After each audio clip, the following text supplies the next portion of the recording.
안녕하세요. 영화 컨텐츠 제작 크루 온더플로어가 진행하는 팟캐스트 펀치 드렁크 무비에 오신 것을 환영합니다. 저는 진행을 맡은 루카입니다. 네, 저희 온더플로어가 이번에 기쁜 소식이 있죠. 바로 이번 제30회 부산국제영화제 행사 중에서 리퀘스트 시네마의 관객 프로그래머로 선정이 되었습니다. 와. 관객들이 직접 영화를 선정하고 이벤트를 기획하는 이번 부산 리퀘스트 시네마에서 온더플로어는 바닷마을 다이어리로 여러분들을 오프라인에서 직접 만나볼 수 있게 되었습니다. 바닷마을 다이어리 개봉 10주년을 맞이해서 영화 속 배경인 가마쿠라와 공통점을 가진 부산에서 고레에다 히로카즈 감독님과 함께하는 GV를 기획을 했는데요. 감독님과의 인터뷰뿐만 아니라 굿즈와 이벤트도 함께 준비하였으니 많은 관심 부탁드립니다. 펀치 드렁크 무비 팟캐스트처럼 부산에서 영화를 보고 신나게 수다를 떨 그날을 기대하겠습니다. 먼저 감독님과 관객들을 만나기에 앞서서 오늘 패널들과 바닷마을 다이어리에 대해 이야기해보면서 부산국제영화제에 대한 기대를 한껏 끌어올려 보려고 합니다. 간단하게 자기소개와 인사 한 말씀 부탁드려요. 네, 안녕하세요. 7기에 이어서 바닷마을 다이어리를 너무너무 사랑하고 8기로 함께하게 된 티미입니다. 와. 안녕하세요. 7기에 이어 8기도 함께하고 있는 스컨입니다. 와. 안녕하세요. 7기에 이어서 8기까지 하고 있는 니니입니다. 와. 네, 패널분 소개도 하였으니 이제 펀치 드렁크 무비 바닷마을 다이어리 편 1부 시작하겠습니다. 1부에서는 영화의 전반적인 내용과 인물들에 대해서 다뤄볼 예정입니다. 본격적으로 이야기를 하기에 앞서 고레에다 히로카즈 감독님 작품에 대해서 어떻게 생각하는지, 또 몇 주 뒤면 이제 곧 함께 GV를 진행하게 될 텐데 기대하는 점들이 있을까요? 먼저 티미님? 일단 저는 감독님 정말 좋아하는데요. 물론 다들 많이 좋아하시겠지만 영화들 중에서도 특히 바닷마을 다이어리가 완전 메이저는 아니잖아요, 사실. 맞아요. 그래서 그거를 제일 좋아하는 팬도 있다를 감독님에게 알릴 수 있다는 점이 개인적으로는 가장 뿌듯하고 또 기대되는 부분인 것 같습니다. 그럼 최애작이신 거네요? 네, 저는 최애작이 이거고 다른 것도 많이 봤는데 이유가 특별히 있어서 뒷부분에서 좀 더 얘기 드리도록 하겠습니다. 좋아요. 스콘님은요? 원래 일본 영화를 잘 안 봤어서 고레에다 히로카즈 감독님의 작품은 더더욱 찾아서 보진 않았거든요. 근데 이 작품이 고레에다 감독님 작품 중에서 이제 3번째로 본 영화인데 이전에 2 영화를 봤을 때보다 더 이 감독님을 다시 보게 됐어요. 뭔가 잔잔하면서도 어떻게 이렇게 기분 좋게 따뜻한 감성을 전하는 영화를 만들 수 있는지, 왜 거장으로 불리게 됐는지 더 느끼게 됐고요. 그래서 감독님의 육성을 실시간으로 들을 수 있는 GV가 점점 더 기대가 됩니다. 감독님의 영화 철학이나 비하인드 이야기를 많이 들을 수 있는 자리가 됐으면 좋겠어요. 저도 너무 기대가 되는 게 저는 진짜 고레에다 감독님의 팬이었거든요. 그래서 처음 동아리에서 영화를 직접 제작했을 때도 고레에다 감독님 영화를 참고를 많이 할 정도로 정말 팬이어서 이번에 직접 만나는 게 너무 기대가 됩니다. 니니님은요? 저도 아무도 모르는 나랑 브로커랑 괴물까지 고레에다 감독님이 감정을 섬세하게 다루는 이 감성을 정말 좋아하는데요. 좋아하는 이유가 사회적으로 이렇게 소외된 사람들을 찾아내서 비추는데 또 그 감정을 강요하지 않는 그런 연출 때문에 더 좋아해요. 근데 그런 감독님을 이번 부국제에서 만나볼 수 있는 기회가 생겼다고 하니까 진짜 너무 기대가 되고 전 가서 가능하다면 사진을 최대한 많이 찍는 것이 목표입니다. 너무 귀여운데요? 좋은데요? 많이 찍어드릴게요. 네, 감사합니다. 네, 그럼 이렇게 잔뜩 기대에 부푼 패널들의 이야기를 들어보니까 이번 방송도 더 기대가 됩니다. 본격적으로 영화 이야기를 시작해볼까요? 티미님, 영화의 전반적인 줄거리에 대해서 소개해주세요. 가마쿠라에 사는 세 자매 사치, 요시노, 치카는 오래전 헤어진 아버지의 장례식에서 이복 동생인 스즈를 처음 만나게 됩니다. 맏언니인 사치는 스즈에게 함께 살 것을 제안하며 네 자매의 가마쿠라 생활이 시작됩니다. 스즈는 새 언니들의 배려와 함께 적응해 나가지만 엄마가 불륜관계였다는 사실 때문에 복잡한 감정을 가지고 있는데요. 네 자매는 일련의 사건들을 겪으며 서로의 일상과 생각을 공유하고 진정한 가족이 되어갑니다. 네, 첫 번째 질문부터 해볼게요. 영화의 분위기가 전체적으로 잔잔하면서도 힐링이 되는 듯한 느낌을 많이 받았어요. 패널분들이 특히 인상 깊었던 장면부터 얘기해볼까요? 먼저 스콘님? 저는 후타와 스즈가 바닷가에 갔다가 벚꽃 터널로 자전거를 타고 가는 장면이 너무 아름다웠는데, 맞아요. 후타가 스즈 자전거를 태워주는데 그 자전거 하나로 벚꽃길을 달리는 게 청춘 영화 같아서 좋았고, 벚꽃이 쭉 펼쳐진 길에서 후타와 스즈가 너무 여유롭게 행복한 얼굴로 바람을 느끼는 모습이 너무 저도 막 기분 좋아지게 만들어서 인상 깊었던 것 같아요. 저도 그 장면을 보고 후타가 좀 멋있다고 생각을 했던 것 같아요. 아, 맞아요. 스즈를 뒤에 태우고 오르막길을 이렇게 올라가는 쉽지 않아요. 그 모습이 네, 아닙니다. 정말 대단하다, 멋있다. 음. 그때 좀 더 후타의 정이 확 갔던 것 같아요. 티미니님은요? 저는 가족 다 같이 뒷부분에서 매실주를 담그는 장면이 있는데 일본 문화에 대해서는 잘 모르지만 한국에서는 김장을 가족 다 같이 하는 문화가 있잖아요. 음식 같은 걸 하나 다 같이 준비하면서 진짜 가족이 되어가는 느낌이 들기도 하고 또 매실주를 마시면서 좀 웃긴 장면도 연출이 맞아요. 되잖아요. 그게 너무 귀엽고 진짜 가족 같은 분위기여가지고 이 전체적인 영화랑 너무 잘 어울린다? 이런 생각이 들었던 것 같아요. 니니님은요? 저는 되게 소소한 장면들인데요. 예를 들어서 뭐 요시노가 스즈한테 페디큐어를 해주면서 자기도 엄마가 이걸 어렸을 때 처음 해줘서 매니큐어를 발라봤다라고 하면서 처음으로 스즈가 매니큐어 발라보는 거란 말이에요. 그런 소중한 처음의 순간을 같이 알려주는 게 되게 가족같이 느껴졌고 또 그 뒤에도 비슷하게 첫째가 해산물 카레를 요리하면서 엄마한테 처음 배운 요리라고 알려주면서 이렇게 하거든요, 막내한테. 맞아요. 그래가지고 그런 부분에서 되게 가족적인 게 많이 느껴져서 저는 그런 소소한 장면들이 좋았습니다. 저 해산물 카레 요리하는 장면에서 스즈가 우리 엄마 때문에 미안하다. 부인 있는 남자를 사랑하면 안 되는 건데 이런 말을 해요. 사실 맞아요. 아무 잘못 없는 스즈가 괜히 죄책감을 느끼고 있는 것 같아서 너무 짠하게 봤던 장면이었어요. 맞아요. 저도 확실히 그 음식을 먹는 장면에서 일상적이지만 소소한 장면들이 더 영화가 끝나고 나면은 기억에 남는 것 같고 더 동화적으로 느껴졌던 장면은 스즈가 언니들이랑 이제 술을 한번 마시고 잠깐 깨서 창문으로 이제 매실 나무를 보는 장면 있잖아요. 맞아요. 그 장면 너무 동화적인 연출이라고 생각을 해서 기억에 남았던 것 같아요. 왜냐하면 전체적으로 현실적인 연출이 많은데 그 장면만큼은 진짜 밤하늘이 보이지 않지만 밤하늘이 별에 박혀 있을 것 같은 뭔가 그런 게 연상되는 이미지였다고 할까요? 그래서 더 기억에 남는 것 같습니다. 완전 감성적으로 완전 아, 그래요? 애견남. 별이 보이지 않았나요? 다른 분들? 저는 별이 보였습니다. 보였던 것 같기도 네, 하고. 보인 것 같아요. 네. 네, 이렇게 네 자매가 창문을 같이 바라볼 수 있었던 이유가 맏언니인 사치가 스즈에게 같이 살자고 제안을 하면서 시작이 되잖아요. 영화 속에서도 사치의 이런 결정에 대해서 뭔가 이런저런 말들이 많았는데 패널분들은 이 첫째 사치에 대한 결정 어떻게 보셨나요? 먼저 스코님. 저는 아버지를 원망하는 마음이 있으면서도 스즈를 받아들일 수 있었을까라는 생각이 영화를 보면서 문득문득 계속 들었던 것 같아요. 근데 일단 영화가 진행되면 진행될수록 첫째가 스즈를 대하는 행동과 말들에서 따뜻한 마음이 너무 느껴졌고 자신도 어쨌든 비슷한 상황을 겪었잖아요. 그래서 누구보다 사랑받고 관심받고 싶었을 그런 마음을 잘 알 것 같고 또 동생들을 보는 것 같기도 하고 스즈가 상처받지 않고 보호받았으면 좋겠다. 단순히 이런 마음에 스즈를 그냥 데려오지 않았나 생각을 했는데 둘째가 했던 말처럼 자신은 엄마와 다르다는 걸 좀 보여주기 위해서 과시용 오기를 부릴 만큼 깊은 생각을 한 것 같지는 않았어요. 처음에 스즈한테 같이 살래? 이렇게 물었을 때 너무 무해한 표정을 짓고 있었거든요.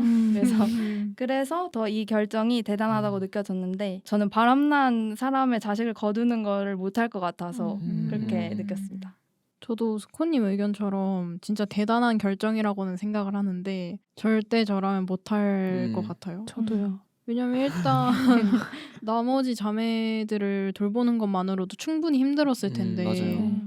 그리고 영화 보다 보면 사치가 자기 자신을 희생하면서 오히려 더 행복해 보이려고 하고 조금 더 노력하는 모습들이 많이 보이는데 그렇게 살아왔으면서도 또 한 번 희생을 하려고 하는 게 어쩌면 사치가 너무 희생이 익숙해져 있어가지고 이런 정도의 양보는 아무렇지 않다? 그냥 한 명 더 데리고 오는 건 뭐 이 정도는 괜찮다 이렇게 생각한 것 같아서 좀 마음이 아프기도 했어요.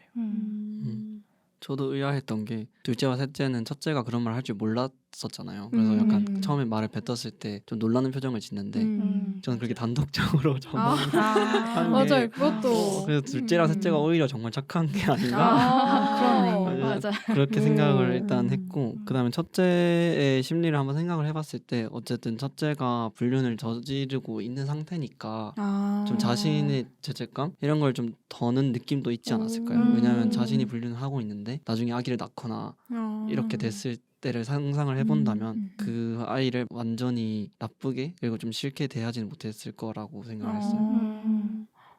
저도 처음에는 이해가 안 됐었는데 생각을 해봤을 때 그런 선택을 할 수 있었던 이유는 어렸을 때 가정이 깨졌던 상처가 시간이 지나면서 좀 아무렇고 그 상처보다는 혼자 남은 스즈가 더 안타까워서 그런 선택을 하지 않았을까라는 생각이 들었던 것 같아요. 아 그리고 스지의 새엄마가 너무 아, 좀 맞아요.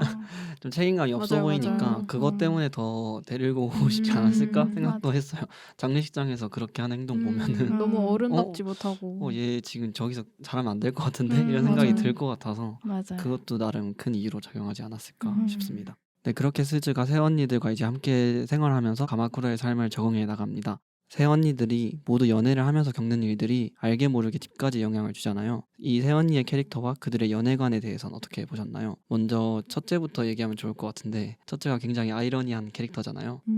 그래서 이런 캐릭터를 처음 봤을 때 어떻게 생각했는지 니니님은 어떻게 보셨어요? 아니 저는 진짜 뭐지? 그냥 아니 제가 어느 장단에 맞춰서 공감을 해야 될지 사실 지금 영화가 끝났는데도 어렵거든요. 아 근데 방금 얘기 들어보니까 결국 그렇게 계속 불륜 상대방으로서 막 희생하고 하다가 마지막에 미국 따라가는 선택은 안 하잖아요. 네. 맞아요. 뭔가 그런 변화 과정을 보여주려고 그런 서사를 넣은 음. 건가 싶기도 하고 아무튼 그 캐릭터의 입장에서 공감은 안 되고 스토리적으로만 이해가 되는 것 같아요. 전 약간 사치를 변호하자면 변호 들어가나요? 뭔가 제 생각에는 일단 어릴 때 부모님을 어쨌든 둘 다 떠나보내고 물론 계시긴 하지만. 외도나 네, 다른 걸로 떠나보내고 제 본인이 동생을 다 키운 입장이었는데 제 생각엔 책임감이 굉장히 강한 캐릭터잖아요. 첫째가. 맞아요. 그리고 특히 병원에서도 엄청 환자한테 잘해주고 책임감 있기로 유명하잖아요. 그러니까 상시의 삶을 전부 다 책임감 있게 살아왔을 거고 근데 이제 자기가 좀 더 자유로울 수 있는 관계를 그런 식으로 한 게 아닐까. 오히려 약간의 탈출구 탈출구 같은 같은 느낌인 느낌으로 거죠. 오히려 그런 불륜 관계는 어찌 보면 책임감이 없는 관계잖아요. 그쵸. 좀 책임에서 벗어날 수 있는. 그래서 아마 그런 캐릭터가 되지 않았을까라고 생각을 해봅니다. 스코님은 어떻게 보셨어요? 루카님과 다르게 첫째인 사치가 너무 모순적이라고 느껴졌는데 만나는 남자의 대사 중에 부인이라는 단어가 나왔을 때 엥? 하고 봤거든요. 맞아요. 처음엔 약간 불륜 아닌 줄 알고 보다가 맞아요. 맞아요. 되게 놀랐는데 불륜으로 한 가정을 버린 아버지를 원망하고 미워했으면서 또 그 영향이 다른 가족 구성원에게도 미친다는 걸 알잖아요. 그렇죠. 근데 정작 자신도 한 가정을 이룬 남자를 만난다는 게 이해가 너무 안 됐고 좀 실망했던 포인트였던 것 같아요. 저한테. 또 자신의 가족을 지키고자 하는 가정적이고 도덕적인 사람인 줄 알았는데 좀 반전이 있었던 것 같고 사치가 왜 이런 인물로 그려졌는지 저도 좀 생각을 더 해봐야 될 것 같아요. 어떤 의미가 있는지 저 솔직히 잘 모르겠습니다. 근데 아마 스즈랑 어쨌든 나중에 진정으로 이제 화해를 해야 되니까 뭔가 아. 그런 측면에서도 넣었을 수도 있겠다 생각해요. 맞아요. 그냥 같은 입장에 있어 봐야지 더 음. 어쨌든 공감을 하고 아. 그 서로를 이해할 수 있지 않을까. 이유가 있지 않을까요? 감독님 다 뜻이 있으시겠죠? 이것도 한번 여쭤보면 좋을지. 좋아요. 좋아요. 티미님 어떻게 보셨어요? 저도 사실 사치를 막 그렇게 이해하지는 못했는데 오히려 뭔가 사치는 불륜을 하고 반대로 요시노는 완전 다른 연애를 하고 있잖아요. 맞아요. 그래서 또 대비되는 지점도 흥미롭게 본 것 같은데요. 요시노는 엄청 의존적인 스타일이잖아요. 맞아요. 근데 이게 제가 봤을 때 뭔가 둘째의 성향이랑 많이 많은 둘째들이 의존적이기도 하고 좀 사랑을 믿는 낭만적인 스타일이라고 저는 생각을 해가지고 자매가 이렇게 다르다는 부분이 좀 재밌었던 것 같아요. 네, 그럼 다음 질문으로 넘어가 볼게요. 이 네 자매의 마음속에는 아버지에 대한 응어리가 자리 잡고 있지만 막상 편하게 말을 꺼내지 못하면서 갈등이 조금씩 진행이 되잖아요. 패널분들이 생각하기에 네 자매의 아버지와 어머니에 대한 평가도 궁금해요. 니니님은 어떻게 보셨나요? 엄마가 실제로 등장하기 전까지 되게 별로인 것처럼 대사에서 계속 언급이 돼서 맞아요. 정말 별로인 사람일 줄 알았는데 생각보다 이게 엄마가 등장하자마자 너 뭐 머리도 바꿨고 막 스몰 토크를 친절하게 해요. 맞아요. 그래서 좀 깜짝 놀랐고 처음에 살짝 엄마 아니고 딴 사람인가 했었고 아. 근데 엄마더라고요. 그래서 음. 엄마에 대해 별로라고 생각하는 이 지점이 겉으로 드러나는 문제라기보다 속 안에서 곪고 있는 문제라는 걸 좀 알게 되었던 것 같고 사치와의 이 대화를 봤을 때 엄마가 막 나쁜 사람이라기보다 부모의 역할을 좀 회피하려고 하는 조금 덜 어른인 사람? 그 정도인 것 같았어요. 저도 비슷하게 본 게 처음에 내 자매 어머니가 동생들을 책임지고 뒷바라지한 첫째랑 비교를 하면 너무하다라고 생각을 했는데 첫째도 어렸을 텐데 엄마 역할도 다 떠맡기고 사라진 분 같았고 아빠만큼 자식들을 볼 낯이 또 없었을 텐데 아까 말씀하신 것처럼 장례식에서 새자매 보고 좀 밝게 인사하잖아요. 또 지금까지 그 집에 같이 있지도 않았으면서 집터분이란 얘기까지 꺼내는 걸 보고 자식들의 상처에 대해서는 깊게 생각 안 하는 건가? 이렇게 생각을 하기도 했는데 맨날 남 탓으로 돌린다고 철 좀 들라고 첫째가 이제 엄마한테 뭐라고 할 때 엄마가 기죽어서 자신도 제가 많은 거 안다 이렇게 얘기를 하는데 네. 좀 그 장면이 철이 없긴 했지만 그래도 미안함을 느끼는 인간적인 사람이다 이렇게 느껴졌어요. 스즈한테도 예상과 다르게 눈치 주거나 뭐라고 하지 않는 모습을 보고 유치한 어른은 그래도 아니구나 이렇게 생각했던 것 같아요. 철없는 모습이 살짝 인간적으로 오, 귀엽게 네, 느껴지는 맞아요. 것 같기도 해요. 이게 나중에는 하회를 하니까 또 맞아요. 저는 어머니를 봤을 때 느꼈던 점은 고레다 감독님의 다른 작품들을 봐도 갈등이 뭔가 생길 것 같다가도 그렇게 크게 고조되지 않고 좀 해결되는 맞아요. 구조가 많은 것 같아서 저는 여기서 진짜 집을 처분하고 갈등이 극에 달하나 이런 생각을 했거든요. 왜냐하면 고양이 아주머니 있잖아요. 그 네네. 가게 아주머니도 자매 때문에 뭐 부동산 처분 관련해서 맞아요. 갈등이 막 있었으니까 저는 그게 목선인 줄 알았어요. 그렇게 생각할 수 있고. 그래서 집 처분에 대해서 갈등이 이어지는구나. 그래서 이제 은행에서 일하니까 또 알아보고 뭐 이렇게 되려나 했는데 네. 또 너무 좋게 하회를 하는 거예요. 매실주를 주면서. 맞아요. 그래서 역시 고레다 감독님은 사람을 정말 좋게 보는구나. 맞아요. 고레다 감독님은 가족은 되게 훈훈하게 마무리하고 맞아요. 싶으신 것 같아요. 그래서 제가 너무 못된 생각을 해서 도파민에 절여져가지고 그런 갈등을 생각했는데 또 한국 드라마 보면 그런 치정 갈등이 그쵸, 많으니까 많아요. 그런 그래서 걱정이 무색하게 무색하게 잘 풀렸던 것 같습니다. 티미님은 어떻게 보셨어요? 앞에 다들 너무 어머니를 귀엽게 봐주셔가지고 좀 냉정하게 한마디를 하자면 근데 사실 첫째인 사치만 어머니를 되게 나쁘게 말하지 나머지 둘째랑 셋째는 또 그렇게까지 나쁘게 맞아요. 말하지 않거든요. 맞아요. 근데 저는 이게 너무 장녀로서 공감이 가는 게 이 장녀 감수성을 K 장녀. 이게 첫째는 모든 책임을 짊어졌기 때문에 그 책임을 자기한테 떠넘긴 엄마가 미워질 수밖에 없는 거고 둘째랑 그러네. 셋째는 사실 그 책임에서 자유롭잖아요. 그죠. 그러면 누가 엄마를 미워하고 싶겠어요. 당연히 그러네요. 엄마를 좋아하는 편이 좋기 때문에 그래서 더 이 첫째가 안타까운 것 같고 저는 제일 싫어하는 말이 엄마도 엄마가 처음이야 라는 말 되게 유명하게 떠돌았잖아요. 네. 그런 말을 정말 안 좋아해가지고 어머니가 문제다. 큰 문제가 있지만 그래도 이 영화에서는 훈훈하게 영화에서는 마무리가 그쵸. 되었다. 근데 그렇게 따지면 정말 큰 문제는 아버지가 일단 원흉이죠. 모든 일에. 아버지는 말할 것도 없죠. 네. 근데 이게 가정을 이제 파탄을 내놓고 어쨌든 장례식도 그렇고 다른 곳에서는 평판이 너무 좋은 게 진짜 아이러니하게 느껴지긴 맞아요. 했어요. 이게 외도를 했다는 게 너무 나쁜 일이지만 맞아요. 또 다른 사람이 볼 때는 다 너무 좋은 사람이라고 생각했다는 게 그게 좀 자식된 입장에서는 진짜 받아들이기 어려운 괴리감처럼 느껴지지 않았을까 싶어요. 맞아요.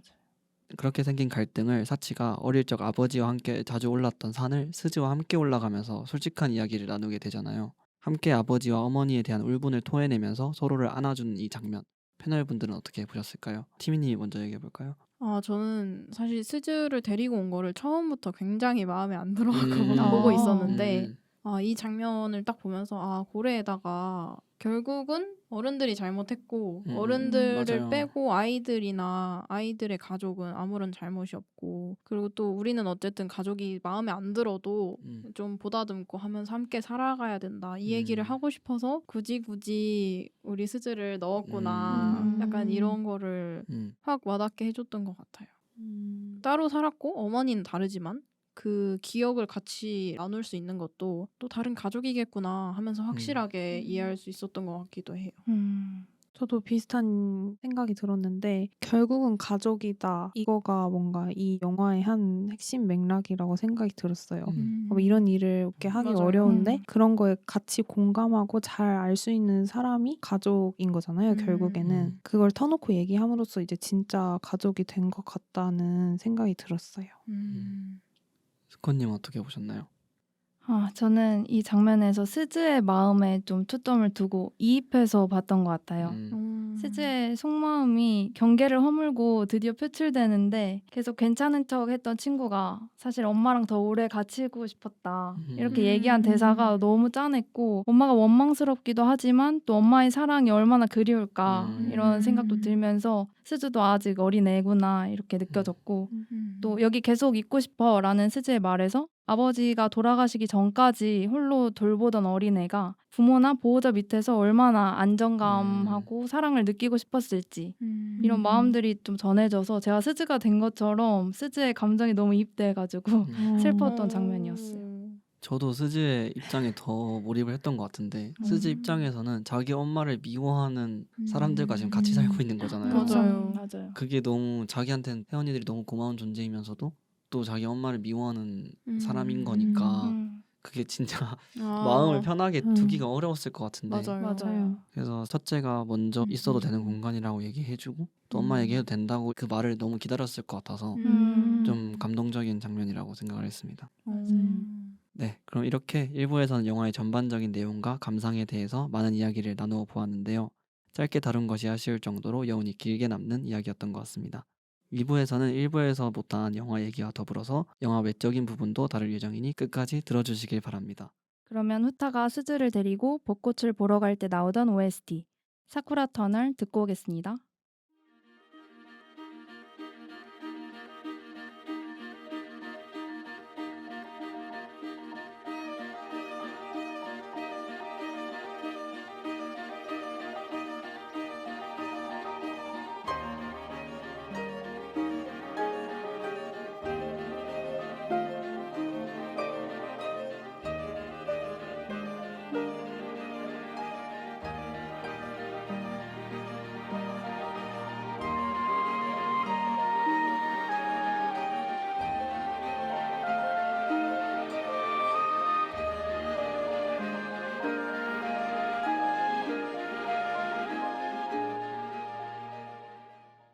네, 그럼 펀치 드렁크 무비 바닷마을 다이어리 편 2부 시작하겠습니다. 2부에서는 영화 외적인 요소와 1부에서 못다한 영화에 대한 이야기를 하려고 합니다. 제목에서부터 바닷마을 다이어리인 만큼 영화 속 배경인 가마쿠라의 배경이 더 잘 보였던 영화였던 것 같아요. 패널분들이 기억에 남는 가마쿠라의 풍경들이 있을까요? 먼저 니니님? 저는 바다 고양이 상점이 너무 좋았는데요. 이름부터 너무 맞아, 귀여워서 귀여웠어요. 진짜 잘 지었다고 생각했고 그 식당 메뉴들도 진짜 바다 근처 식당에서 팔 수 있는 음식들이었잖아요. 맞아요. 전갱이 맞아요. 밥을 맞아요, 팔았는데 맞아요. 그런 거 보면서 너무 배가 고팠는지 먹어보고 싶다고 생각을 했어요. 저희도 부산에 가서 먹으면 되겠죠? 그렇죠. 맛있겠다. 네. 저 잔면치덮밥 너무 궁금했어요. 나도 저도. 짭짤할 것 같으면서 뭔가 그러니까요. 덮밥이랑 잘 어울릴 것 맞아요, 같은 느낌. 맞아요. 너무 궁금했어요. 맛있을 진짜 것 먹어보고 싶다. 저 궁금했던 게 잔멸치 올라간 샌드위치 같은 것도 있지 맞아요, 않았어요? 맞아요. 그것도 그것도 너무 궁금했어요. 맞아요. 빵이랑 그런 짭짤한 맛이랑 좀 어울리려나? 약간 그러니까. 간을 안 해도 딱 맛있게 될 것 그쵸. 같아요. 가마쿠라 풍경 얘기인데 음식 얘기를 더 많이 하는 것 같은데. 혹시 티미님은 좀 기억에 남는 장면이 있을까요? 저는 가마쿠라 딱 하면은 바다가 그래도 먼저 떠올라가지고 내 자매가 마지막에 모래사장 이렇게 걸어다니잖아요. 그렇죠. 그러면서 막 둘째랑 셋째랑 장난도 치고 또 첫째는 어김없이 맨 뒤에서 이렇게 동생들이 장난치는 거 바라보고 이런 장면이 제가 바다를 좋아해서 그런지 모르겠지만 더 기억에 남는 것 같고 스즈한테 처음 같이 살래? 하고 물어보는데도 기찻길이고 그 엄마랑 약간 얘기하는 거기도 가마쿠라 기차에서 얘기하잖아요. 그런 게 가마쿠라를 넘어서 일본에 대한 제 관념적인 그런 장소? 풍경들? 네. 그런 거 같아가지고 되게 인상적이었던 것 같아요. 스코님은요? 저도 비슷하게 중간에 좀 짧게 지나가는 부분이긴 한데 내자매가 식당 가기 전에 해안가를 걷는 장면이 또 있어요. 그 서로- 조개 주우면서 맞죠? 네. 맞아요. 이때도 막 장난치면서 걷는데 그때 피아노 선율의 배경음악이 또 같이 나오거든요. 바다에 탁 트인 그 시원함하고 배경음악의 분위기가 너무 잘 어울리고 어떤 갈등도 없이 그 네 자매의 사이가 너무 좋아 보여서 그 장면이 너무 아름다웠어요. 그냥 나도 모르게 미소 지으면서 보게 된 장면 중 하나였던 것 같고 맞아요. 생각해보니까 이 장면이 좋았던 이유가 일본 영화 중에 러브레터 있잖아요. 네. 러브레터를 제가 또 너무 재밌게 봤는데 그 영화에 나오는 음악하고 분위기가 색감 이런 게 좀 비슷한 것 같아서 그 러브레터를 봤을 때 감정이 동화돼서 더 좋았던 장면이었던 것 같아요. 확실히 이렇게 가마쿠라를 여행하고 싶어지는 장면들이 많았던 것 맞아요. 같은데 저희가 이번에 이 영화를 선정한 이유가 부산영화제에서 진행을 하는 만큼 바닷마을이랑 공통점을 찾아서 좀 기획을 했었잖아요. 그래서 패널분들이 느끼기에 좀 부산이랑 비슷한 점도 있었던 것 같나요? 저는 개인적으로 부산에서 영도를 되게 좋아하는데 그 영도가 약간 가마쿠라랑 비슷한 점이 있는 것 같아요. 맞는 것 뭔가 같아요. 이렇게 되게 고즈넉하고 딱 바로 바다가 보이고 맞아요. 영도에 이렇게 골목길이 되게 많거든요. 맞아요. 그런 골목길들이 뭔가 가마쿠라에서도 그 주인공들이 아까 말했던 것처럼 걸어다니는 그 골목길이랑 되게 유사하다고 느꼈고 부산에서도 해운대는 완전 관광지여서 조금 시끌벅적한 느낌인데 영도는 되게 조용하거든요. 맞아요. 그래서 개인적으로 좋아하는 곳이기도 해서 생각이 났던 것 같아요. 확실히 영도의 골목길이 흰여울 마을이라고 이렇게 있거든요. 맞아요. 그래서 그게 딱 마을 느낌이 나서 좀 비슷한 분위기가 있는 것 같아요. 저도 부산 출신으로서 부산의 자랑. 뭔가 비슷한 점을 많이 느꼈던 게 불꽃놀이 하는 것도 부산 불꽃놀이가 또 유명하잖아요. 맞아요. 그래서 그래요? 네, 오. 그래서 크게 매년 한단 말이에요. 그래서 그런 점도 좀 비슷하게 느껴졌던 것 같고 음식들도 뭔가 그런 해산물 관련된 요리들 그런 게 생각이 났고 맞아요. 근데 확실히 바닷가가 그렇게 고즈넉한 느낌보다는 좀 관광지 느낌이 많이 나니까 그쵸. 가마쿠라가 조금 더 마을 느낌이 나서 더 분위기는 좋지 않을까? 그런 생각을 해봤습니다. 네, 두 번째 질문으로 넘어가겠습니다. 고레에다 히로카즈 감독님은 가족에 대한 이야기를 다양한 방식으로 보여주는 감독으로 유명하죠. 다른 영화를 보신 분이 있다면 가족에 대한 주제가 어떻게 다른지 또 어떤 점이 비슷한지 얘기해보면 좋을 것 같아요. 먼저 티미님. 저는 걸어도라는 영화도 되게 좋게 봤는데요. 바닷마을 다이어리랑 살짝 유사하게 느꼈던 점이 좋은 아버지로 등장하지는 않으세요. 근데 바닷마을 다이어리에서도 좋은 부모가 등장하지 않잖아요. 맞아요. 그럼에도 불구하고 결말은 좀 가족을 다시 사랑하고 우리는 그래도 살아가는 이야기로 끝나거든요. 그런 측면에서 사실 친구도 100% 맞는 친구가 없어도 어느 정도 맞으면 친하게 지내는 것처럼 가족도 우리가 꼭 100% 맞을 필요가 없고 그렇지 않더라도 그냥 우리는 같이 살아가면 된다. 이런 식으로 고래에다가 어른들의 잘못을 이겨낼 수 있는 방법을 하나 제시해 준 게 아닌가 그렇게 느꼈던 것 같아요. 이니님은 어떻게 보셨나요? 저는 반대로 아무도 모른다가 떠올랐는데 바닷마을 다이어리에서도 그렇고 아무도 모른다에서도 엄마가 아이들을 이렇게 냅두고 집을 떠나거든요.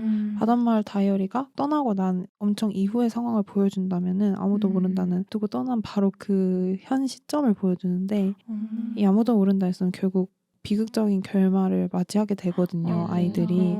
근데 이제 그와 달리 이 세 자매가 어른으로 잘 성장할 수 있었던 이유는 무엇이었을지 좀 영화를 보면서 고민해보게 되었어요. 그렇게 해서 제가 내린 결론은 경제적 여유의 차이가 아닌가 그런 생각이 들었습니다.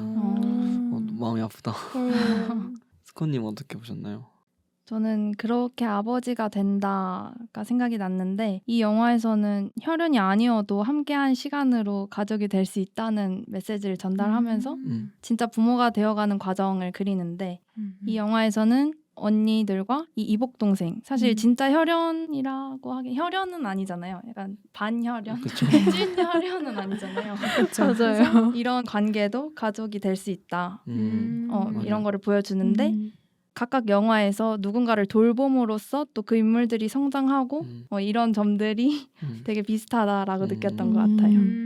저도 고레에다 감독님 영화를 보면서 늘 신기했던 게 가족 얘기를 계속 하시면서도 어쩜 이렇게 계속 다 다양한 얘기를 하시지? 맞아요. 그런 생각을 많이 했던 것 같아요. 그렇게 아버지가 된다 해서는 아버지에 좀 초점을 맞췄다면 또 지금은 남겨진 자식들에 대해서 초점을 맞추기도 하고 그리고 주제도 혈연이 정말 중요하다라고 얘기하면서도 또 같이 보낸 시간이 더 중요하다고 얘기하기도 하고 뭔가 그때그때 상황에 따라서 어떤 점이 더 중요한지에 대해서 계속 생각하게끔 하는 것 같아서 그런 점이 신기했던 것 같고 그리고 그런 메시지에 기저에 깔려있는 게 인간에 대한 존엄? 뭔가 소중함? 이런 거를 깔고 얘기하시는 것 같아서 영화를 보고 나면 좀 마음이 따뜻해지는 느낌을 많이 맞아요. 받는 것 같아요. 맞아요. 맞죠?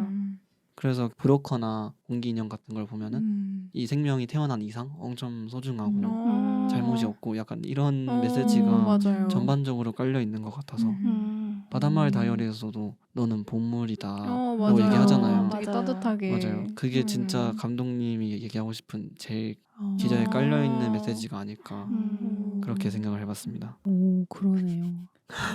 세계관 많이 얻고 갑니다. 감사합니다. 네. 네, 네 자매의 이야기인 만큼 저희 형제 자매가 있는 패널이라면 더 몰입해서 봤을 것 같아요. 패널분들은 판타지 같은 이 네 자매들 어떻게 보셨나요? 먼저 형제 자매가 있는 티미님? 일단 저는 여동생이 있는데요.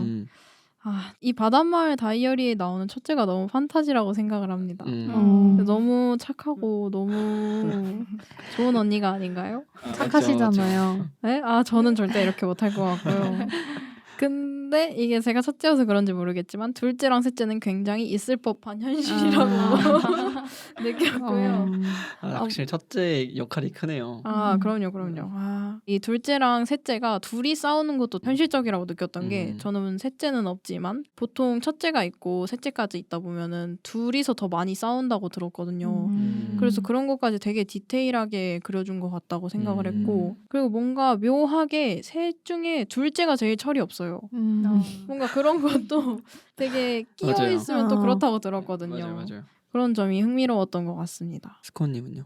저도 여동생이 한 명 있는데 막상 영화를 보면서는 여동생과의 모습, 관계 이런 게 떠오르진 않았는데 그쵸. 너무 판타지 같은 얘기예요. 이 질문을 듣고 느꼈던 건 자매가 있어서 서로 위로하고 의지하고 공감할 수 있는 부분이 있어서 좋다는 거. 왜냐면 어렸을 때 저희 집도 여름만 되면 매실 장아찌를 담가거든요. 네, 장아찌를 담그려면 그 매실 꼭지를 따야 하는데 엄마 도와주겠다고 동생이랑 둘러 앉아서 다듬고 설탕 붓고 막 했던 것처럼 같이 경험한 추억들을 지금 와서도 같이 공유할 수 있고 공감하고 또 고민 같은 거 있으면 우선은 내 편이 돼서 얘기를 들어주고 하는 그런 존재가 있다는 게 중요하다. 이런 거를 이 네 자매의 일상적인 모습들을 보고 좀 상기할 수 있었던 것 같아요. 그리고 영화를 보면서 좀 공감이 됐던 건 첫째가 둘째한테 둘째가 셋째한테 내리힘을 하는 장면이 있는데 이거는 또 너무 제 모습 같아서 좀 공감이 됐던 것 같긴 해요.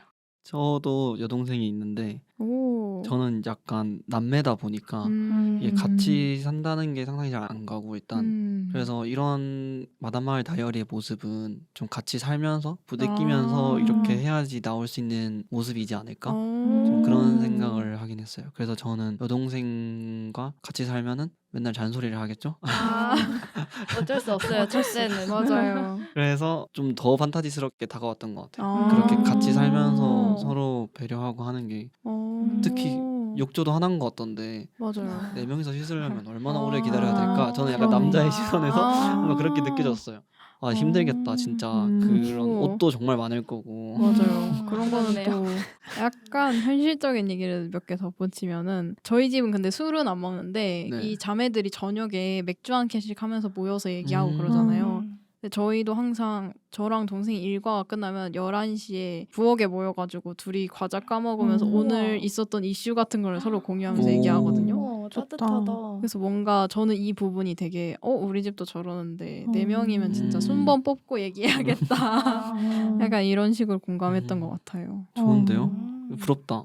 진짜요? 네, 완전 제가 부러운데요? 보기엔 이쪽도 판타지예요. 그래요? 네. 부럽다. 그럼 외동이신 우리 니니님은 어떻게 네, 보셨나요? 저는 이 얘기를 묵묵히 듣고 있을 수밖에 없었는데요. 영화를 보면서도 묘하게 소외감이 들고 저는 항상 형제 자매가 있었으면 좋겠다고 생각하는 사람이거든요. 그래서 지금 썰을 여러분 풀어주신 걸 들으면서도 정말 부럽다고 느꼈고 이렇게 투닥거리면서도 어쨌든 형제 자매는 결국은 내 편이다라는 느낌이 강하거든요. 그쵸. 맞죠. 그럼 맨날 형제 자매 있는 사람들이 너무 싫다 해도 기만같이 느껴지는 거예요. 저는 시키네요.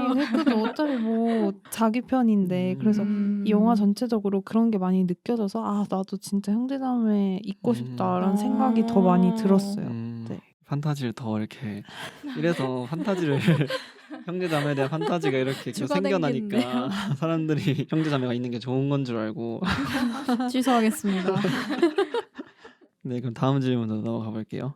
둘째가 함께 다니는 과장님이 얘기했듯이 패널분들도 대학생으로서 내가 있을 곳이 아니라고 생각하면서 불안했던 경험들이 있을까요? 패널분들이 개인적으로 생각하는 집이라고 생각하는 공간이나 가족만큼 연대를 느꼈던 순간들도 궁금한 것 같습니다. 저는 경기도 사람이라서 대중교통을 많이 타거든요. 근데 저의 그 주 활동지는 서울이기 때문에 정말 서울의 곳곳을 항상 왕복으로 다니면서 하는데 그 대중교통에 있는 시간만 다 합쳐도 엄청 길다는 생각이 그쵸. 드는 거예요. 내 인생에 여기에 얼마나 쓰는 거지? 근데 그 대중교통이라는 공간 자체가 아무것도 안 하고 쉴 수 있는 곳이긴 한데 이 사람들이랑 막 부대껴서 섞여 있으면서 내 공간도 아닌 곳으로 그 그쵸. 가는 그 느낌이 좀 여기에 내가 있을 곳이 아니라는 생각이 들었고 비슷하게 이 서울에 오면은 항상 이 경기도인 특인데 집 언제 가지? 집 어떻게 가지?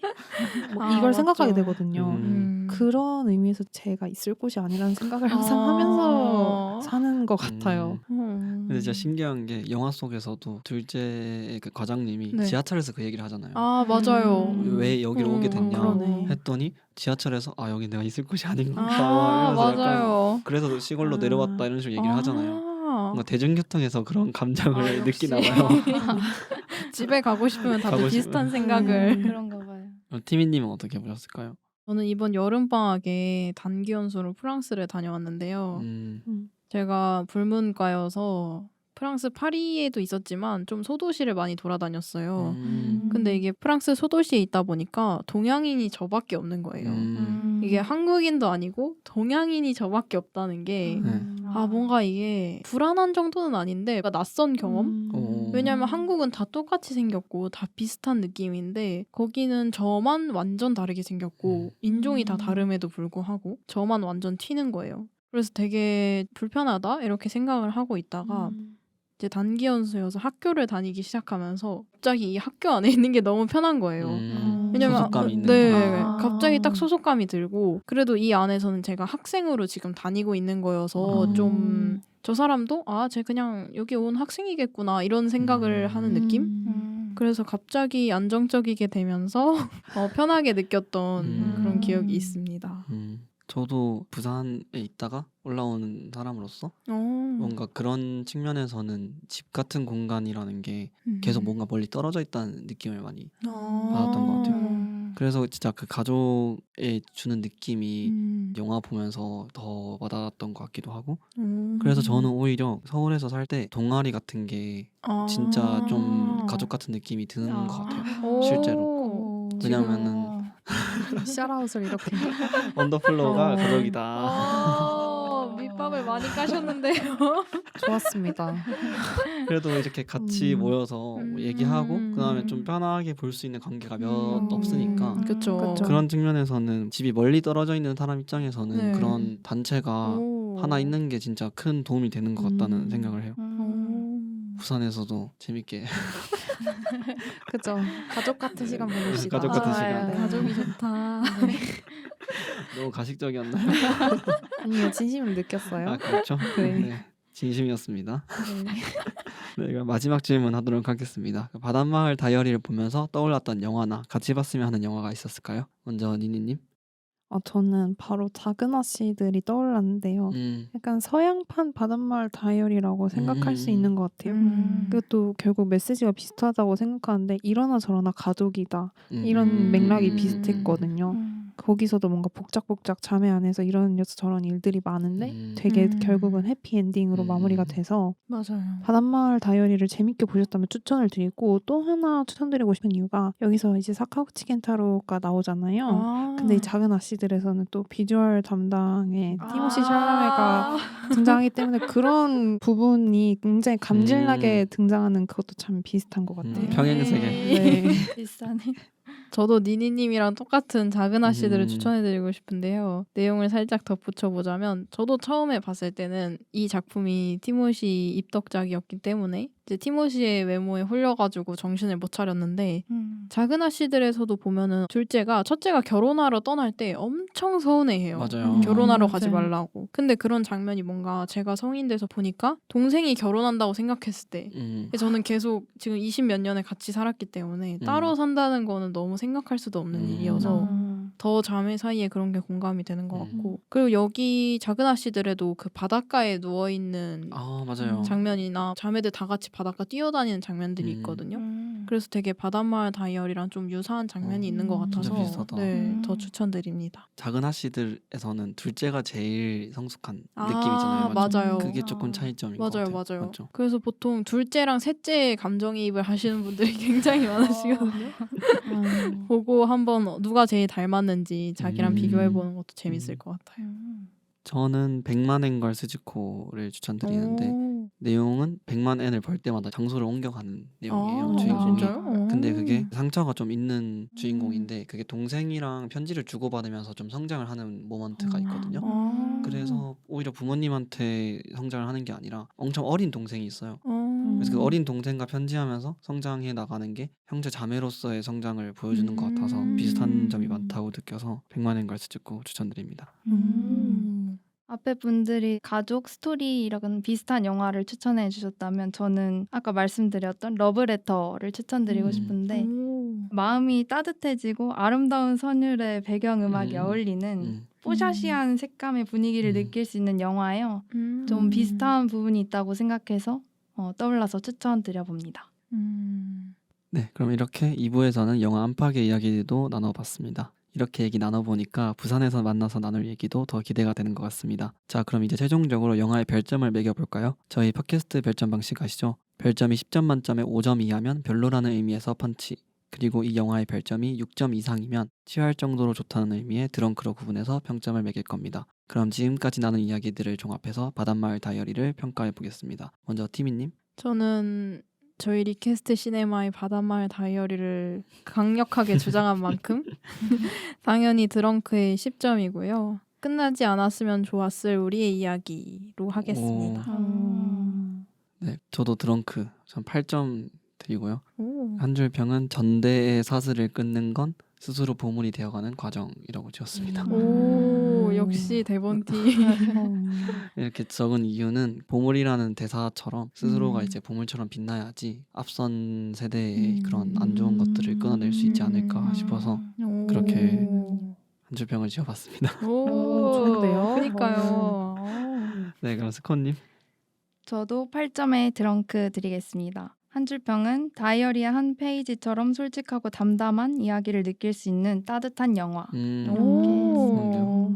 니니님은 어떻게 보셨을까요? 전 또 이제 6점으로 드렁크를 드릴 건데요. 다들 너무 잘 써와주셔서 전 심플하게 외동이 보면 서러운 이야기 이렇게 마무리 짓도록 하겠습니다. 서럽더라고요. 네. 혹시 그 부분도 평점에 반영이 된 건가요? 뭐 그럴 수도 있을 것 같아요.